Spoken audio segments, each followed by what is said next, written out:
Hello students, आज अपन बात करने वाले हैं फिजिकल एग्जामिनेशन के बारे में, जो कि फंडामेंटल का एक टॉपिक है। ये टॉपिक आपका यूनिट में भी है काफ़ी, और इससे क्वेश्चन भी आते हैं। तो और बाकी आप जैसे आगे आगे पढ़ते रहोगे तो ये जरूरी भी है। तो इसके बारे में आज अपन जैसे इमेजेस के जरिए जानेंगे। जैसे कि आपके सामने एक इमेज तो दिख ही रही है, मैं हर एक की एक अलग इंडिविजुअल और अलग से भी इमेज बताऊंगा कैसे किया जाता है इंस्पेक्शन, और कैसे किस तरीके से ये सब कुछ होता है।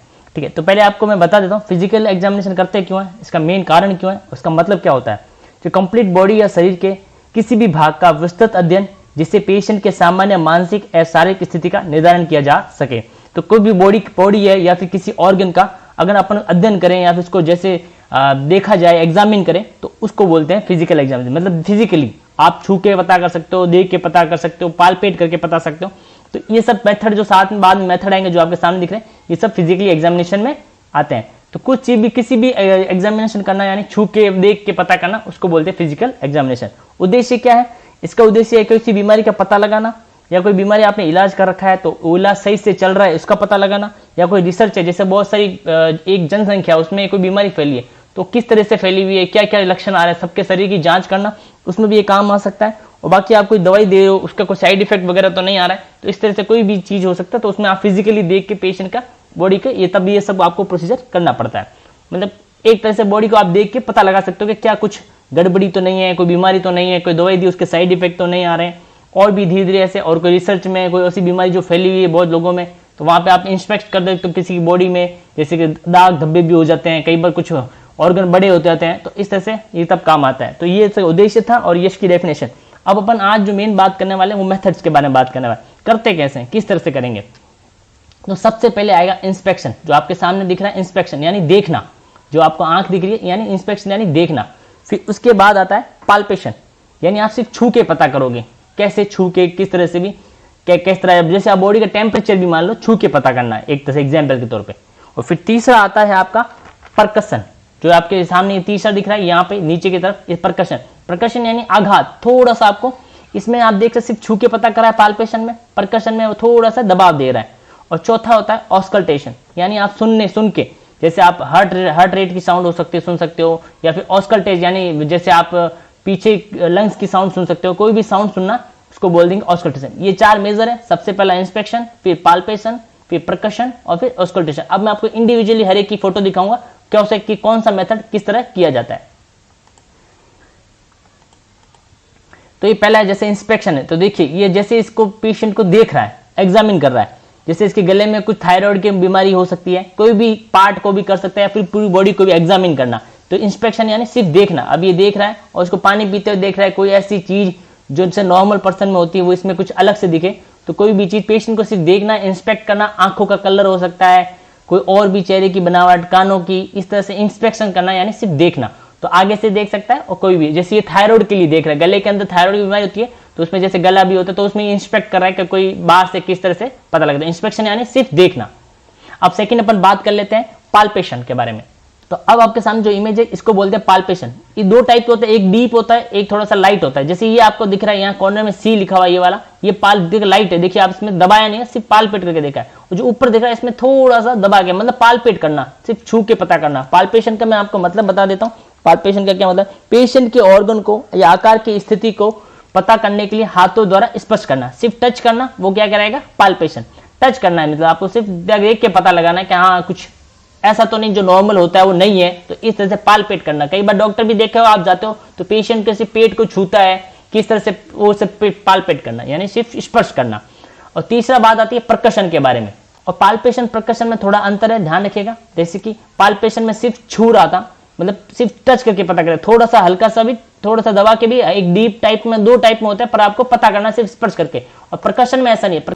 परकशन में एक तकनीक होती है, जैसे आप इसमें देखिए एक अंगुली को टच किया, उसके ऊपर दूसरा हाथ लेके उसको दबाव डाला है, आघात किया है, मतलब एक तरह से थोड़ा सा प्रेशर डाला है। तो परकशन का मतलब है बॉडी के भागों पर अंगुलियों से आघात किया जाता है, जिससे कि अंदर स्थित अंगों की स्थिति का उत्पन्न ध्वनि के आधार पर पता लगाया जा सके।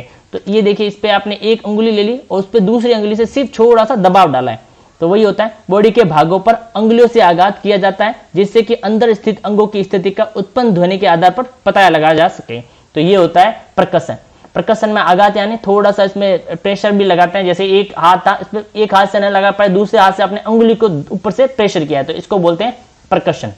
ये देखिए इस पीछे से भी आप प्रकर्शन टेक्निक इस तरह से, पहले एक हाथ नॉर्मल प्रकर्शन करते हैं एक हाथ से दबा के, और फिर दूसरे हाथ से भी आप यूज करके उसमें दबा के प्रकर्शन यानी आघात करना, थोड़ा सा उस पर जोर देके। तो इस तरह से प्रकर्शन की टेक्निक होती है। एक उंगली पे दूसरी उंगली जोर देंगे, उसमें अंगों की स्थिति का पता लगा सकते हैं। जो भी जानकार होते हैं, जो जैसे एजुकेशन नर्सिंग स्टाफ है या डॉक्टर है, उनको पता चलता है, जैसे वो इस तरह से करते हैं तो उनको पता चल जाता है कौन सी चीज कहाँ पे है, किस तरह से आवाज आती है, फिर जो भी चीज होती है तो उससे इनको पता चल जाता है। इसको बोलते हैं परकशन। अब तीसरे पे अपन आ जाते हैं, इसको बोलते हैं ऑस्कल्टेशन। ये होता है ऑस्कल्टेशन टेक्निक, जिसको अपन स्टेथोस्कोप जैसे आप देख रहे हो, ऑस्कल्टेशन यानी सुनना, उपकरण की सहायता से बॉडी ऑर्गन के साउंड सुनना ऑस्कल्टेशन कहलाता है। जैसे उपकरण क्या हो गया, स्टेथोस्कोप हो गया, अपने इसकी सहायता ली और जैसे हार्ट रेट सुन सकते हो, पीछे की तरफ से और भी कोई भी चीज सुन सकते हो, तो ये सब सुनना क्या कहलाएगा, ऑस्कल्टेशन। उपकरण हो गया स्टेथोस्कोप, उपकरण की सहायता से कोई भी साउंड को सुनना क्या कहलाएगा, ऑस्कल्टेशन। और नेक्स्ट आ जाते हैं, जैसे चार तो आपको मैंने बता दिए, इंस्पेक्शन और पाल्पेशन, परकशन, ऑस्कल्टेशन। फिर भी दो चीज और होती है, एक होता है मैनिपुलेशन और एक होता है टेस्टिंग ऑफ रेफ्लेक्सेस। तो पहले मैं आपको मैनिपुलेशन बता देता हूं। तो मैनिपुलेशन का मतलब होता है हस्त प्रयोग। बॉडी के विभिन्न पार्ट को उसकी कोमलता तथा लचीलेपन की जांच के लिए हाथों का प्रयोग करना ही मैनिपुलेशन कहलाता है। मतलब बॉडी मूवमेंट कर रही है, जैसे आप देख रहे हो, इसका ही लेडीज है, किसी का भी पेशेंट का पांव है, ये मूवमेंट कर रहा है, लचीलापन कैसा है, किसी में देख रहे हो जो जॉइंट स्टिफ हो जाते हैं, कड़क हो जाते हैं, जैसे बुजुर्गों में होता है, तो ये एक तरह से मूवमेंट कैसा कर रहा है उसका पता लगाना क्या कहलाता है, मैनिपुलेशन। बॉडी के जैसे नर्स होगी या डॉक्टर होगा, वो बॉडी के मूवमेंट को करके देखेगा, मरीज है उसका बॉडी मूवमेंट है, कोई भी हाथ का लेग का मूवमेंट को करके देखेगा, अगर वो किस तरह से मतलब कर रहा है, हाथ मूवमेंट अच्छे से हो रहा है, कोई दिक्कत तो नहीं हो रही, दर्द तो नहीं हो रहा, इस तरह से बॉडी के विभिन्न पार्ट को उसकी कोमलता मतलब और लचीलेपन, किस तरह से लचीलापन, जैसे आपने जवान में देखा हुआ फुर्ती से उठते हैं हर चीज में, तो लचीलेपन की जांच करना, तो वो क्या कहलाता है, मैनिपुलेशन, जिसको अपन बोलते थे हस्त प्रयोग बोलते हैं हिंदी के अंदर। मैं आपको एक और इमेज दिखा देता हूँ मैनिपुलेशन की। इस तरह से ये भी मैनिपुलेशन है कि आपका हाफ मूवमेंट जो लचीलापन आप बॉडी, अब जैसे ये बॉडी मूवमेंट इस तरह से कर रही है, ये एक तरह से बॉडी का लचीलापन है, नॉर्मल पर्सन कर लेता है, अगर किसी में दिक्कत होगी तो वो ये नहीं हो पाएगा। तो इस तरीके की जांच करने को क्या बोलते हैं, मैनिपुलेशन। बॉडी के विभिन्न पार्ट को कोमलता और लचीलेपन की जांच करना क्या कहलाएगा, मैनिपुलेशन। और लास्ट बन जाता है टेस्टिंग ऑफ रेफ्लेक्सेस। जैसे कि आप इमेज में देख रहे हैं, ये होता है टेस्टिंग ऑफ रेफ्लेक्सेस। टेस्टिंग ऑफ रेफ्लेक्सेस का मतलब क्या होता है, मतलब आपके बॉडी पे किस तरह से रिएक्ट करती है। जैसे आप किसी को सुई चुभे तो आप रिएक्ट कैसे करते हो, रेफ्लेक्सेस, मतलब आपके रेफ्लेक्सेस, आपके आंखों की तरफ से कोई चीज आती है, आपकी आंखें झपक जाती है, कोई भी चीज, जैसे आपके घुटने पे ये क्या करे, चोट मारेंगे, तो आपको फील हो रहा है कि नहीं हो रहा है, इस तरह से सुई चुभाना पांव के अंदर, ये सब होता है रेफ्लेक्सेस, मतलब आपको महसूस होना। जैसे कोई भी बाहरी चीज आपके शरीर पे लगती है तो उसको बोलते हैं, किसी भी बाहरी स्टिमुलेशन के प्रति बॉडी का रिएक्शन टेस्टिंग ऑफ रेफ्लेक्सेस कहलाता है। कोई भी चीज जो आपके बॉडी में छूती है, टच होती है, उस पर आपकी बॉडी जो रिएक्ट करती है उसको बोलते हैं टेस्टिंग ऑफ रेफ्लेक्सेस।